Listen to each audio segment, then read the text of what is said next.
Hey people, how's it going? Welcome to another video. Welcome back to Albums Ranked. Welcome to episode 19. Today we are tackling a band that's pretty much neither hard rock nor heavy metal, but at the same time they're very important for me in terms of gateway into finding heavy metal, as I'm pretty sure they are for most people. It all depends really if you proceed on from that or if you just stay with them like some people I know, but don't worry about it. Today we're tackling punk rock group Green Day.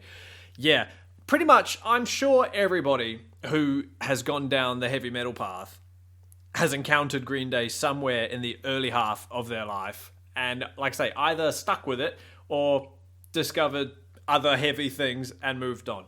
Like I say, they're not hard rock and they're not heavy metal, but they're important. I think they're important. So yeah, we've got 13 albums to go through, and to be honest, this ranking was actually quite fun.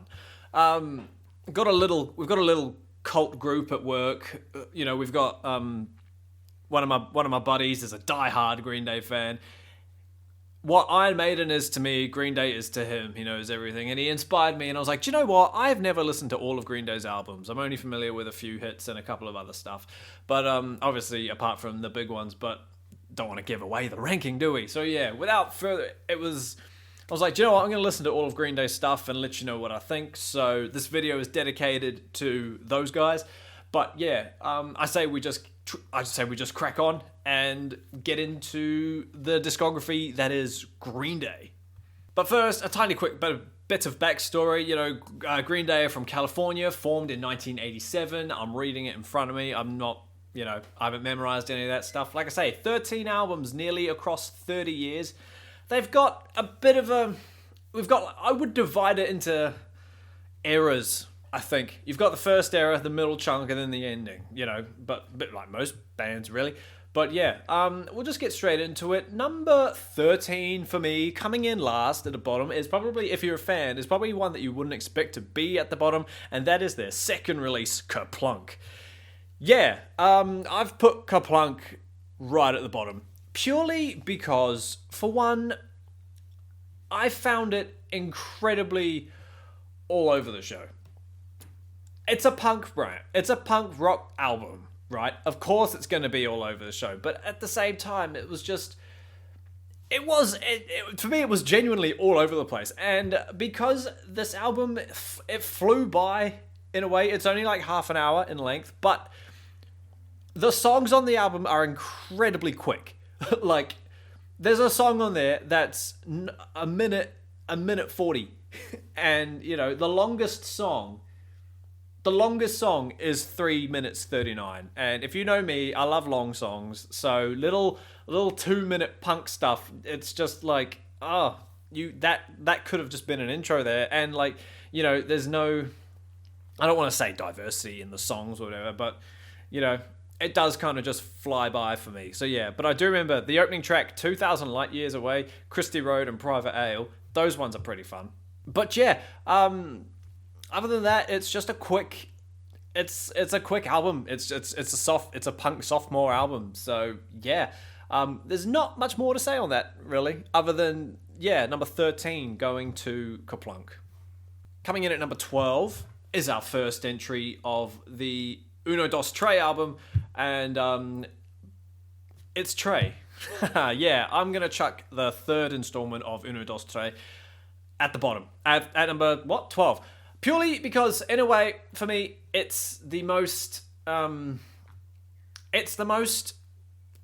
unexciting one, I thought. I listened to it, and I was like, okay, there are a few good songs on here, but not enough for me to be like, let's play it again. That was really fun. I had quite a bit of fun with the Uno Dos Tre, but obviously, I'd never listened to Uno Dos Tre at all. So I was like, okay, let's see what they are. And yeah, the others, I thought, obviously, were good.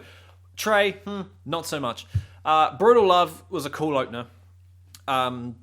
And there was only like a few handful of songs on here that I did take off these albums and put into my shuffle. Sex, Drugs and Violence I thought was cool. Amanda was a cool song, which I thought was funny because on the previous album they had like a song devoted to Amy and Ashley, I think. But those are great songs too. But yeah, Dirty Rotten Bastards was cool. 99 Revolutions, yeah. But yeah, I just thought, you know, it was a bit like, okay. It's a their album. I was like, it sucks that the last one of the trio is the worst one. Like, it's almost like not redeemable, if you know what I mean. But yeah, I mean, again, not much more to go off other than that. So yeah, number 12, Trey. Number 11, a lot of, my mate thought this would be dead last, and I get why. But number 11 is their most recent release, Father of All. We're just going to call it the censored name because, you know, Green Day are an entry-level band. There might be entry-level people watching. Who knows? But yeah, Father of All comes in after this one. Purely because, obviously, if you've listened to this album and you are familiar with who Green Day are and what they sound like and what they're about, pretty much, this is such a departure. It's quite different from what we're used to. Again, it's a quick album, which I was kind of thankful for. I was pre-warned that this album was going to be terrible. They told me that off the bat, and I was like, okay, thanks, that's really inspiring. But it's only 26 minutes long. Bathory's debut is the same amount of time, and I was just like, okay. Again, it flew by, but still, there were like all these albums, there were a small handful of songs that were genuinely good, I thought. I was a teenager, was pretty fun. Junkies on a High, I thought was cool. And I didn't really get a kick. I didn't actually enjoy the title track, the first song, purely because I guess because it's the first song, and it was his vocals were in such a high register that I was just thought like, okay. But yeah, it wasn't good. But I weirdly enjoyed Oh Yeah. I thought Oh Yeah was fun, which in a way is like the most anti Green Day like song off the album, but I enjoyed it. I thought it was fun. Would I play it again? Did I add it to my shuffle? I think I did. But yeah, I mean, it's pretty subpar for a Green Day album, but I mean, yeah, I wouldn't listen to it again. Not soon anyway. But yeah, let me know down below if you enjoyed Father of All, and we'll get a conversation going as to why. But yeah, what number are we on? We're on number 11. Yeah, Father of All, number 11.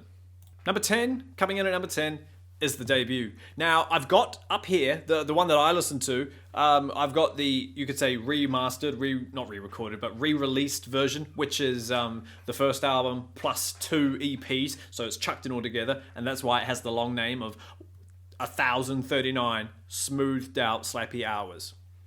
But yeah, I'm chucking this one here, the debut, at number 10, I think. I can never remember what number we get up to. Yeah, number 10 is the debut. However, I won't completely roast it because, one, they were pretty much boys when this album was done.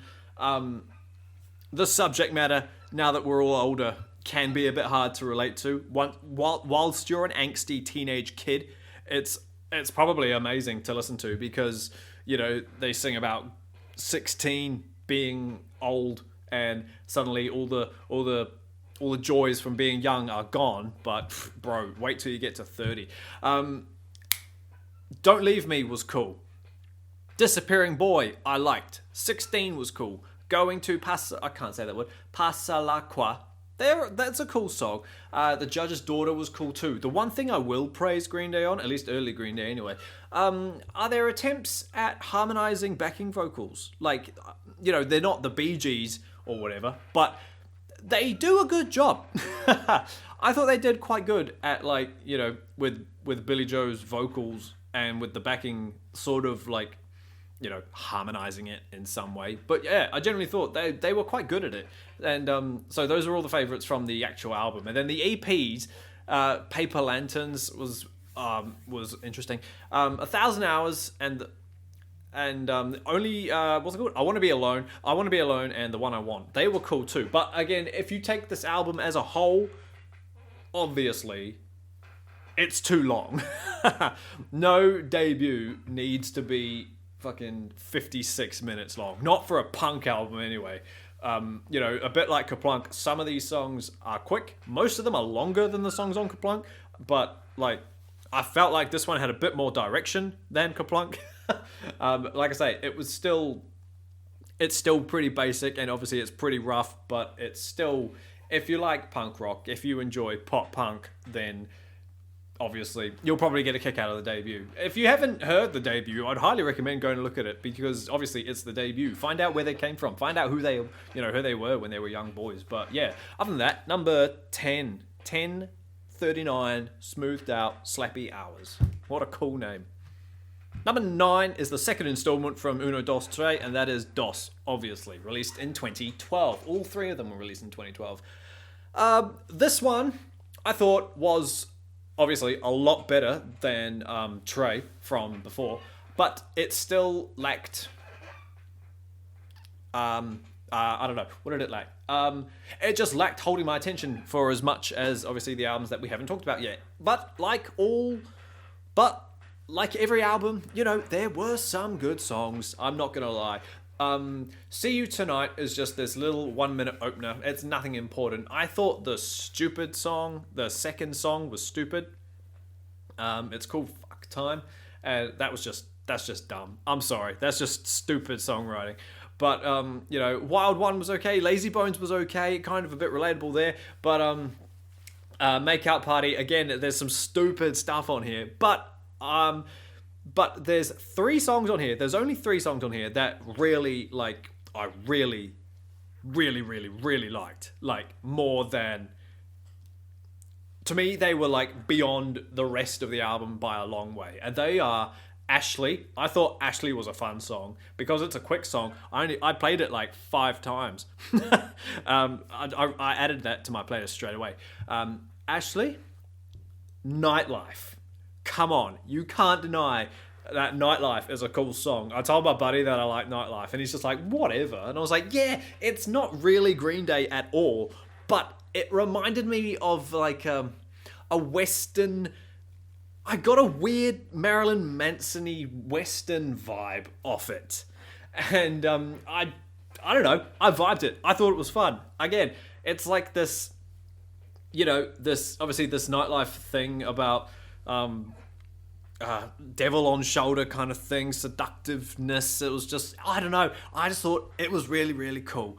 And Amy. I thought Amy was cool. Was Amy a single?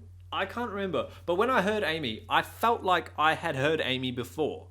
And but yeah, again, lyrically and melodically, that was really nice. I thought that was a really, really cool way to close the album too, with Amy. And again, this album was a normal length, 40 minutes. The songs were normal length. So yeah, this one crept up just a little bit more than most fans probably think it should have. But yeah, number 9 for me is Dos. Number 8 for me is, I think, the band's first major departure from the typical sound, and that is 2000's album, Warning.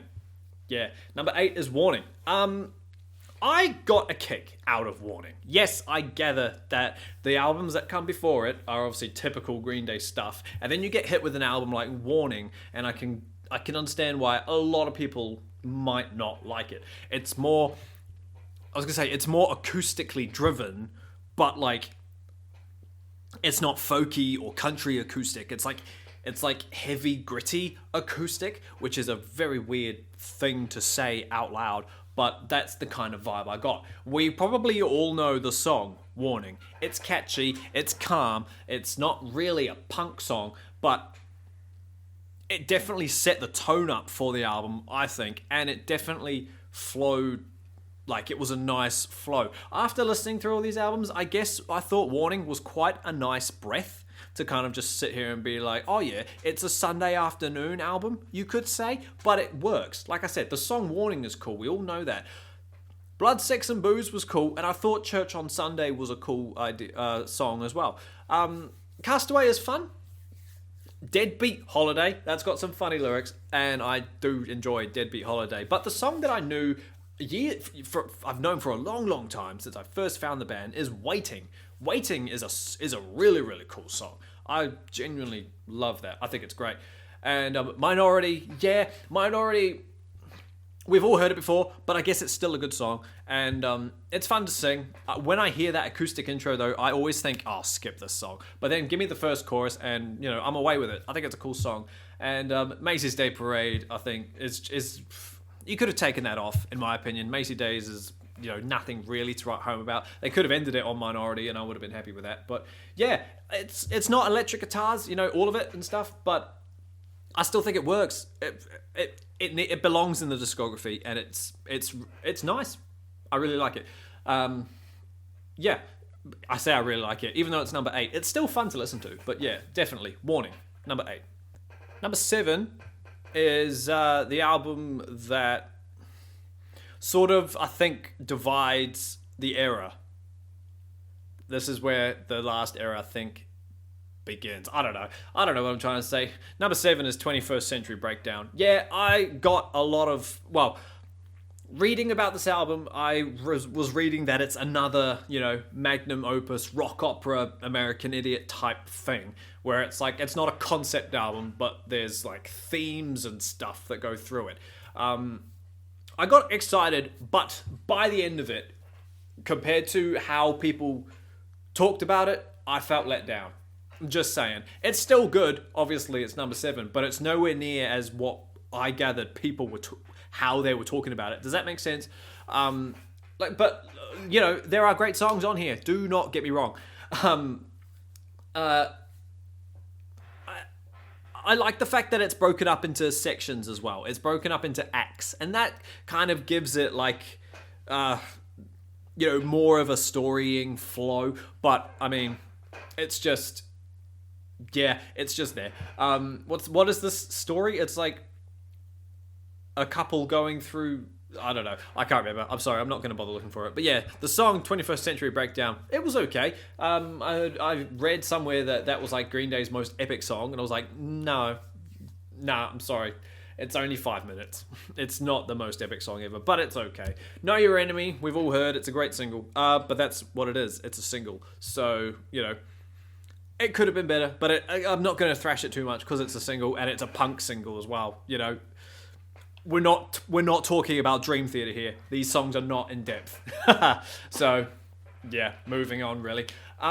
Christian's Inferno, I did actually quite like, and Last Night on Earth was kind of cool, but I had heard East Jesus Nowhere on the radio all the time, often comes on, but I never knew where it was coming from, like what album it was coming from. I could obviously tell it was Green Day, but they would tell me the name of the song, but I never knew until I heard the riff of this song, and I was like, oh my god, that's where this song comes from.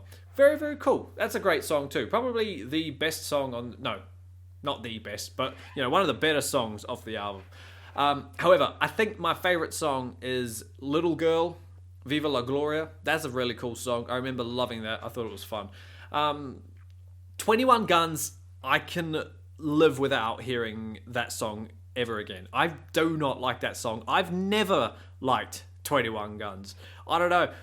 I suppose after coming off American Idiot and then hearing 21 was just a bit like, okay, John Lennon type, just put it down, go back to being a punk, stop being a world icon. Do you know what I mean? But like, I know people love it, but yeah, American Eulogy, that's a cool song too. That song is really cool. Mass Hysteria and all that. That's a great song. But yeah, it's a fun album. It's a long album. It's Green Day's longest album, 70 minutes. It was enjoyable. It's enjoyable to listen to. Would I recommend it to someone? I would recommend it to someone to show them the later era, we'll say. But yeah, I'd only give them a handful of songs from this album, mate. But yeah, other than that, not much, yeah. Number 7, 21st Century Breakdown. Number 6 is their second to last album, and that is Revolution Radio. Again, very unfamiliar with this album. Never listened to it before, other than the singles that were put on the radio and played quite a bit. Bang Bang was played quite a lot. But yeah, again, This album is fun, and I would much rather listen to this, obviously, than 21st and everything else that we've talked about this afternoon. Somewhere Now was cool. I did enjoy that. Bang Bang and Revolution Radio, they're great singles. I probably prefer Bang Bang to Revolution purely because it's got the Saint Jimmy vibe. Obviously, it sounds like Saint Jimmy at the start, so immediately it's like attracting older fans or whatever. But yeah, no, that was cool. One song I did forget about was Still Breathing. That's a single, obviously, and when I heard it come on the album, I was like, oh my god, I know this song. I've heard it before, several times. But yeah, I genuinely forgot that song existed. Youngblood and Too Dumb to Die, they're cool, okay? Youngblood's a cool song. Shut up. Too Dumb to Die is cool. Troubled Times and Forever Now. Forever Now was a cool song. I liked it as well. And then Ordinary World was just like this piano ballad to end off the album. Cool stuff. It's cool stuff. It's nowhere near as amazing as other stuff, but you know, it's still good. I'm glad that they are still, like, when did this come out? 2016? You know, I know that's a little while ago now, but they're still putting out good music. Yeah, Father of All was a bit questionable, but I mean, every band has their flops. Look at Saint Anger, for Christ's sake. But it's cool to see an album this late in their career still be, you know, okay, good, listenable, enjoyable, fun. Yeah, but yeah, it's number 6. So Revolution Radio, number 6. Yeah. Right, this will probably trigger a lot of you, so let's just get straight into it. Number 5 is Uno, the first album of Uno Dos Tre. I was excited about getting into this trio because I'd heard so many mixed things about them, like they suck, they're good, they're just boring, whatever. However, obviously, Uno I thought was great. I thought Uno was an incredibly fun album and flew by. It's 40 minutes again, but every song on there was like, I hate to say it, but like stadium pop punk stuff is what this album sounds like, I reckon. Because you have songs like Nuclear Family and Stay the Night. They're cool, you know, they're not amazing, but they're okay. They keep you intrigued enough to want to keep listening. At least it did for me. Carpe Diem, I thought that song was really, really awesome. Carpe Diem was a great song. Let Yourself Go is a bit stupid, but you can't help but sing along and tap your feet to it and just sing along every time that song comes on. Kill the DJ is stupid. Full stop. But it's catchy at the same time. It annoys me when that happens. I hate songs with stupid lyrics. This is one of them, but the melody is catchy and it holds your attention, to me anyway. It was just like, fuck's sake, why am I singing this? It's dumb. But it's okay. We move on. Fell For You was cool. Loss of Control, I did like that song. Troublemaker, Angel Blue, these songs are all genuinely good. They're like what's the longest song? The longest song on here is Stay the Night at 4.5 minutes. So everything else kind of just flies by, but not in the way that Kaplunk flies by. These songs have a lot more structure, they have more of a direction, and it's just fun to listen to. However, Oh Love can fuck off. I'm not a fan of Oh Love. I never was a fan of Oh Love. And again, that could have been bit like Macy Day's Parade. They could have taken that off the album and it would have been a fine album without it. But whatever. Yeah, I thought it was really, really fun. It's a fun album, like I keep saying. I would actually recommend this album. Obviously I would. It's in my top 5. So yeah, take with that what you will. So yeah, number 5 is Uno. Alright people, good job for getting this far. We're now getting into the classics. We're now getting into the albums that pretty much everyone knows, so let's just not have any more hesitation. Number 4 is Nimrod. Yeah, I'll just say it now. This one and number 3, I can pretty much flip, like, you know, I could give or take either one. So take that, interpret that however you want. Nimrod's a cool album. Compared to what comes before it, it's a tiny bit tamer. I reckon they start to get a bit more not experimental, but like it's not just fast thrashy punk stuff anymore. I think I felt from this album. One thing, it's 18 frickin' songs. Why does it need to be that long? It's 50 minutes. I've listened to metal albums that are 50 minutes, but I mean, do we need 50 minutes of pop punk music? Not really. Nice Guys finished last, and Hitchin' a Ride are two singles, and they are great. Hitchin' a Ride was for a long time my favorite Green Day song, and now that I hear it all the time on the radio at work, I'm just like, they have other songs, my dude. But whatever. Nice Guys finished last is a cool song, and doesn't get talked about enough. The Grouch and Redundant. Redundant's a cool song. It's got a weird, different, slower kind of vibe to it. Probably because this album comes before Warning, so you can tell that's where it's sort of going. I know it's a weird thing to say, but yeah, that's what I get from that song. Scattered was cool. All the Time was fun. Platypus, Last Ride In. I thought Last Ride In was cool. It's an instrumental, but still, I love instrumentals. Walking Alone. Walking Alone is a nice song. I think the vocals in that sound really, really good. And then one that literally took me back was a song called Take Back. It's got this out of nowhere, the most metalist, chorus ever. It's got to be Trey, the drummer, that does that voice, and it's out of place for a Green Day album, but for someone who listens to metal, it was weirdly welcoming to be like, yep, more of that, come on, But I mean, it's a cool song.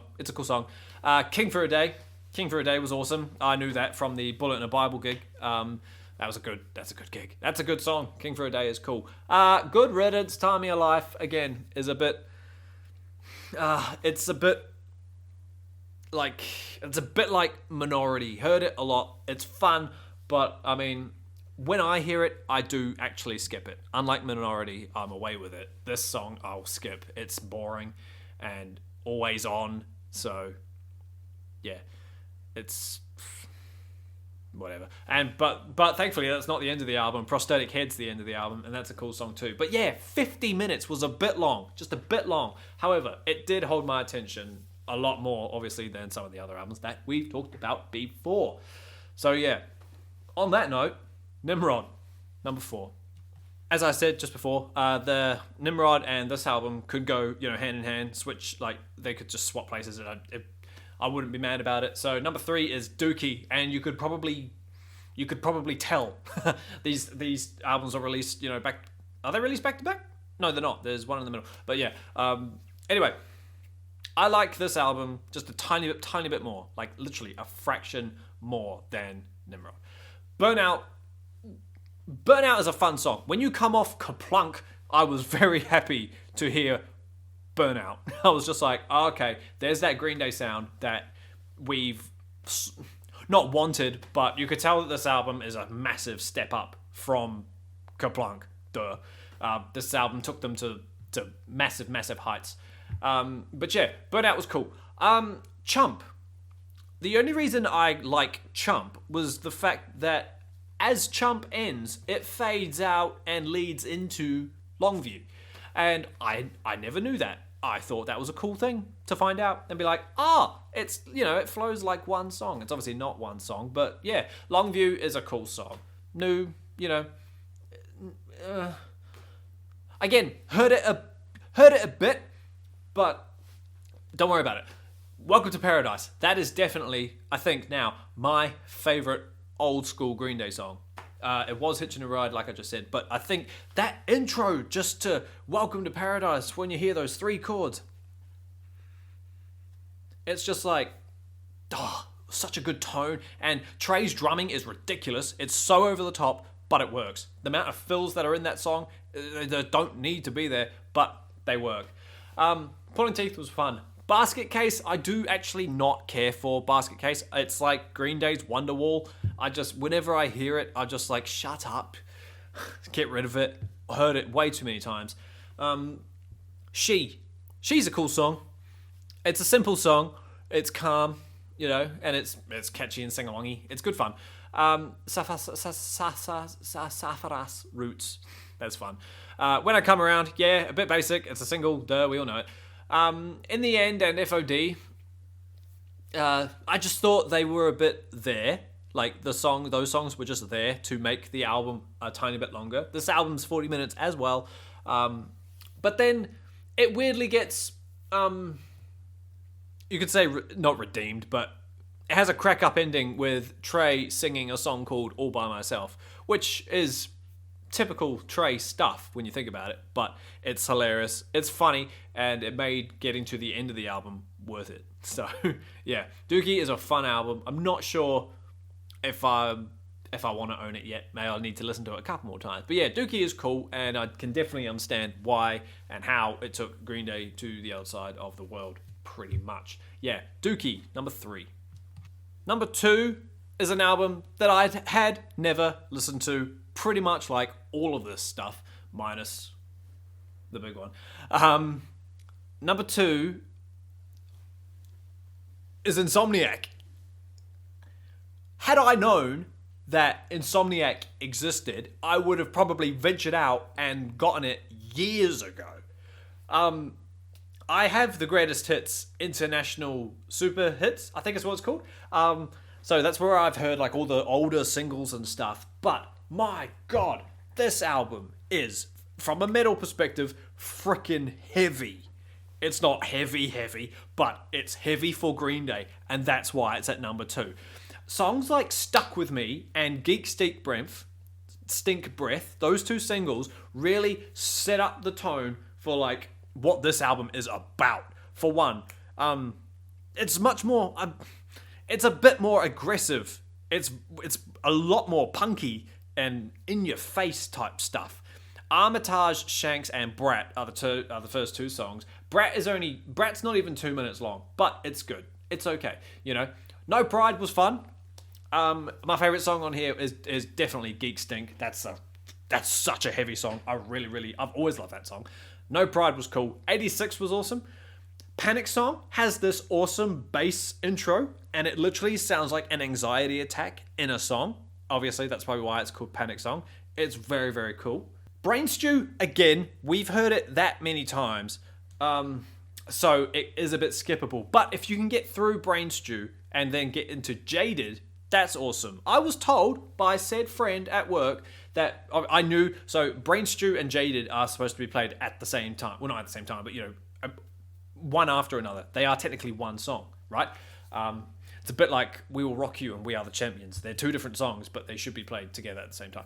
Anyway, they're about drugs, and Brain Stew is about, you know, being so stoned that you can't do anything, whereas Jaded is about like the high life and overhypeness of drugs, apparently. So he says, very cool stuff. Jaded is a fun song. Jaded makes Brain Stew okay. That's my opinion. Walking Contradiction, again, off the International Super Hits. I've loved that song for ages. Really, really cool stuff. Catchy stuff. Just simple punk rock stuff, man. But this album, I should say, is incredibly fun. This one is available at my local shop, and I'm probably going to buy it next time I'm paid. Fucking monthly wages, bro, I'll tell you. But yeah, Westbound Sign, it's a cool album. Highly, highly recommend Insomniac to people who are trying to listen to other stuff from Green Day that's not being played on the radio. Honest to God, go listen to Insomniac. You won't regret it. Insomniac number 2. Which, obviously, team, going by how I've been talking about it, you could probably tell what number 1 was. But if you've been interested and you've sat here hoping that it might be something else, oh well. Number 1 is, of course, American Idiot. Why, in a way, why did I bother to make a video ranking them? Because it's obvious that this one was going to be number 1. Well, like I say, the ranking was fun, and it opened my eyes to a lot more Green Day music than I knew was out there. So I'm very, very thankful that I did it. But yeah, American Idiot, top 5 albums of all time. Maybe it's a generation thing, but I'm sorry. This was the album that introduced me to what an electric guitar was, you know, angry, sort of aggressive music. I found this before I found Maiden, and it was ridiculous. This and the Black Parade go hand in hand in terms of top 5 albums of all time. But yeah, seriously, they broke records with this album. I swear to God. Every track on here, minus 2, I think, 2, It's a 10 out of 10. So it makes it, how many tracks is it? 13 tracks. So it's like an 11 out of 13 album for me. Obviously, we know the tracks, but we're going to go through them. Don't you worry. American Idiot. Yeah. Great song. 2 minutes, 3 minute song. It's the single. It's the title track. It's fine. We love it. Jesus of Suburbia. Yep. I'm sorry. 9 minutes of epic fun broken up into 5 parts. Tales of a Broken Home being the best part. Fight Me and I Don't Care is the next best part. Very good. Holiday. Holiday is a fun song. That riff is great. You can't deny that riff. The riff just makes you party hard. It's a fun album. It's a fun song. Boulevard. Good song, but I think it's probably the weaker one of the small selection of weaker songs. Just for me, I'm sorry, probably because it's a slower mid-tempo song and it has a really obnoxious ending. There's no need for that ending to be that long. But I mean, whatever. Once you've gotten through all those singles, you then get into the good stuff.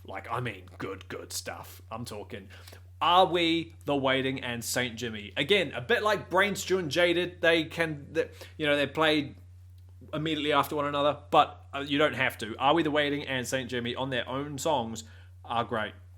Are We, The Waiting acts as this stadium sang song, whereas Saint Jimmy is just this little marquee club rave thrash mosh pit. It's amazing.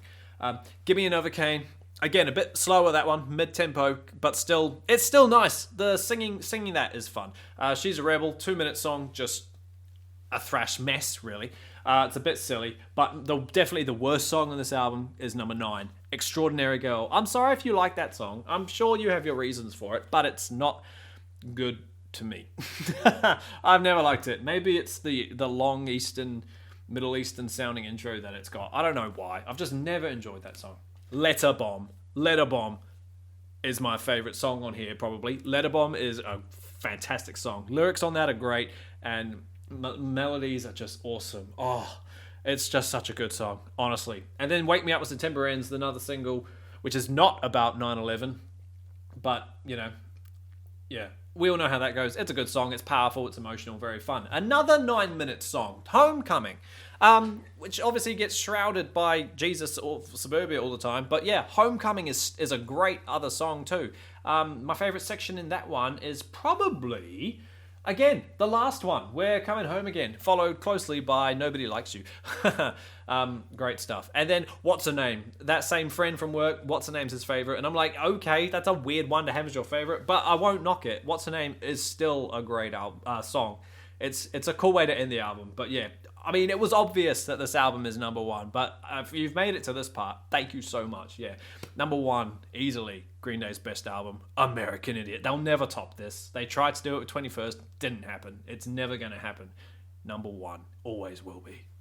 Sweet as team, there we go. There is episode 19 of Albums Ranked. Top? What? I don't know.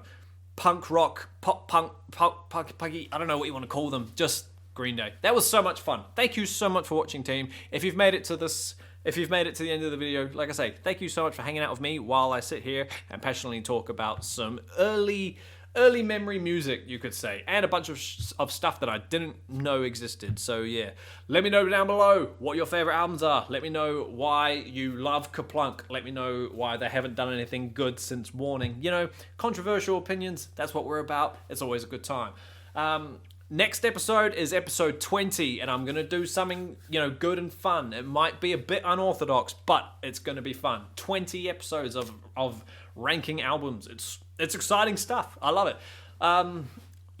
Hang out for that. It's going to be good. But until that happens, everybody, stay inside, stay safe, wash your hands. That's it. What else do I say? Hail Satan, and shout out to the Toyota dispatch team, and